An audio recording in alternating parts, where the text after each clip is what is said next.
Kombucha. Hi, and welcome back to my YouTube channel. So today we're going to take the kombucha that we made last time and we're going to bottle it. After you have brewed your kombucha, then you put it in a bottle with some fruit and some ginger, and you let it ferment a second time, and this time the kombucha will feed off of the sugars in the fruit and then the prebiotics in the ginger, and it'll create a lot of carbonation, and you keep it in a sealed bottle so the carbonation will build up and you get that fizzy kombucha-y stuff. So it's really nice.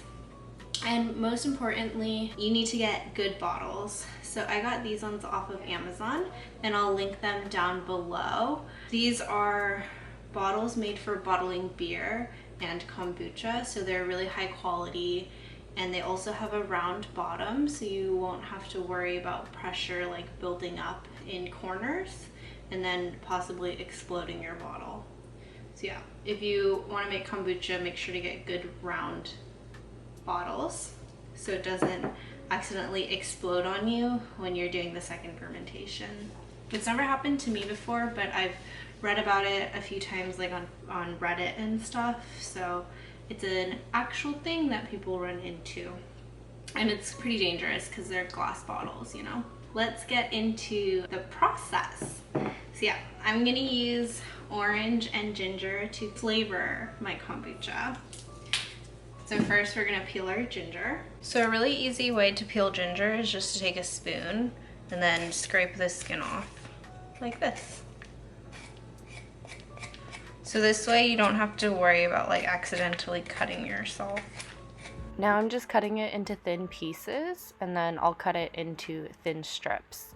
I like to keep them long so I won't accidentally chew on them when I drink my kombucha. They're going into the bottle. This is a lot of ginger, but that's just because I really like ginger, so about this much. Here I'm juicing my oranges, and I like to use juice rather than fresh fruit because the sugars are more readily available and the kombucha doesn't have to eat through the membrane first. So here I have about a cup of orange juice, freshly squeezed. You can use any type of fruit juice you like. I use orange juice because we have an orange tree in our yard, and then it's just nicer when it's fresh. So I pour about a quarter cup into each of the bottles, and make sure to get a funnel just so you can get it into the bottles, like mouths, I guess. Yeah, so fill it about this much. Now I'm gonna get the kombucha.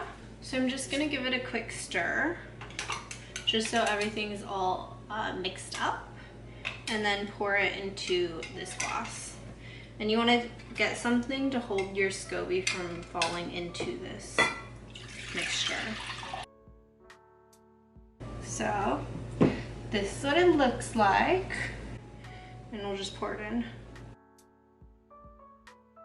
So I filled it up to here, and some people will tell you to fill it higher up the neck, like up here.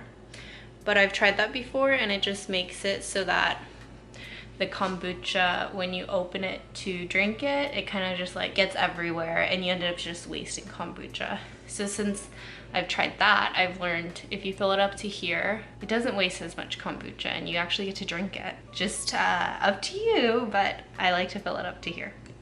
So now I have my 4 bottles and I'm just going to put the lid on. Okay, just like this, and then I'll just give them like a quick twist to make sure everything is nice and incorporated. So like the juice and the kombucha and the ginger have all gotten nicely mixed together. And then I've left like about half a cup of the kombucha tea in this jar. And this is just gonna be the starter tea for my next batch of kombucha. So I'm gonna brew some more sweet tea and then put it in the jar, mix it around, and leave it to sit for another 2 to 3 weeks so I can make kombucha again.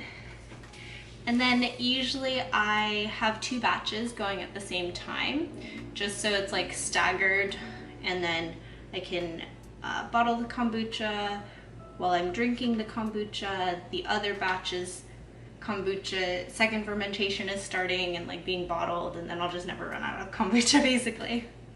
So yeah, it's pretty simple. And then I will show you guys what the kombucha looks like in its second fermentation for the next few days. And so basically what's going to happen is there's going to be carbonation that builds up, and then we're going to have to burp our bottles to get rid of the excess carbonation and make sure that our bottles aren't holding too much pressure so they won't explode. You can also try different flavors if you want. I've just been doing orange ginger because we have a lot of oranges on the orange tree, and I also love ginger. Ginger is really good to put in your kombucha because it's a prebiotic, and so the prebiotic feeds the probiotics inside of the actual tea, and then there's like a lot of carbonation. And also just ginger tastes really good, and it's always in my favorite kombucha, so I wanted to put it in my kombucha. Also, you want to put these in a dark place just like you did with your kombucha while it was brewing. And you want to make sure to check on it every day and burp it. And we'll go through that tomorrow. Okay, see you guys then. Hey, welcome back to day 2 of the second fermentation. These are what the kombucha bottles look like now.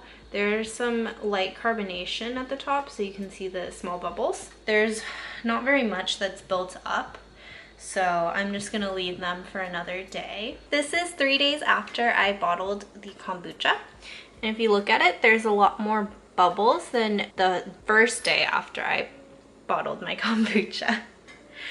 I skipped the second day just because I didn't see very many bubbles and it looked about the same as the first day. So since there's more bubbles today, I'm going to show you how to burp these bottles. So to burp them, it's just like letting a little bit of the carbonation out. So you're relieving some pressure and you're not letting it build up and so it won't explode. So you keep your hand on top and you pop it open. And then you just open it very slightly. Now you can see all the bubbles and all the carbonation that was built up inside. I'll just do it to the rest of them. That was very loud. Now you can see all the movement and all the bubbles that were inside and how they're just like going crazy. So another one. And here like you see all of that carbonation. It's wild. All of that was built up. So it's pretty important to burp these. Also, to keep in mind, these are like pretty high quality glass bottles made for beer bottling. These can withstand the pressure. If you were just to use like regular pop top bottles, those ones aren't built as well, and those are the ones that will most likely shatter. So make sure to get the right ones and you won't have too much of a problem with the exploding kombucha bottles. I like my kombucha to have more carbonation, so I'm gonna let it go for a few more days and just burp them daily. And yeah, but I would say if you like it this way and you're like, you want to try tasting it, 3 days is pretty good. It's really up to you. I like mine very fizzy, so I leave it a little bit longer. And then once you think the second fermentation is done, you just put them in the fridge and let them chill, and you can drink them whenever you want. It's actually kind of cool though, because if you put them in the fridge for a long time, I did this on accident once. I made kombucha before I went on a trip for 2 weeks, and then right before I left, I put them in the fridge, and then when I came back, they were just super fizzy, and all the carbonation like happened while it was in the fridge. So that was cool. And it stayed fizzy for the entire time that I drank the kombucha. So usually I'll drink 3 glasses in one of these bottles, and most of the time by the second and third glasses, it's lost its carbonation. But when I cold second fermented it, it kept the carbonation until the end. So it's interesting, but I'm not willing to wait 2 more weeks to drink my flavored kombucha, so I just deal with it. Yeah. So I'll see you guys tomorrow. Day 5, and I'm just going to burp them and release some of the pressure that's built up. You can see there's lots of bubbles, so there's quite a bit in there. And then I burped it and there's lots of movement, so that just shows me that there was a lot of pressure in there and there's lots of carbonation. All of that movement just means that you really needed to burp your bottles. Look at the carbonation. Wow. Crazy. Hi. Okay, so this is one of the bottles of kombucha that I made. This one has been sitting in the fridge for quite some time now. I put the first one in the fridge after 3 days, and then the next one I did after 5 days, and this one I did after 7 days, and I burped them each day. And it's been sitting in the fridge for about 2 days now, just because I've had like other stuff to drink. But now we're gonna open it. So I hope it doesn't explode. I open it the same way that I burp it, so I try and like let the air out gently. Oh god, there's a lot of carbonation in here. Oh god. So now I'm just trying to aim the foam into the glass rather than all over myself. And here it kind of explodes a little, and now it's in my hair, which is gross. But we have a nice glass that is very well carbonated. So usually the first time opening it is kind of hard just because there's so much carbonation built up. Once the foam settles, it'll be like about here. So I'll put it in the fridge again, and then I'll open it tomorrow. And it'll be much easier to open because there's much less, like, it's already down to here now, basically. This is so gross. Anyways, I also like to put ice cubes in my kombucha. This is my favorite ice cube tray. It makes big ice cubes. So my battery died yesterday, and we're going to pour out the kombucha and taste it again. So the level has come down a lot since yesterday, so it'll be much easier to open. See? And then you just want to pour it. So I like to have about this much. And then ice cubes.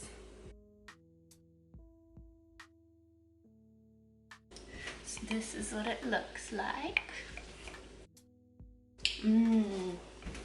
so you can see how fizzy it is here, and that's all the carbonation from the second fermentation. So it's very gingery, just the way I like it. And then there's like a hint of orange, but because the kombucha like ate most of the sugar from the orange juice, it doesn't taste like strongly sweet or anything, so I really like it that way. So I hope you guys like this video, and you'll like it down below and subscribe to my channel. Kombucha is actually super easy to make. It just takes a little bit of time, and most of it is just spent like sitting in a cupboard. Yeah, so I hope you guys try this out, and I'll see you guys in the next one. Bye.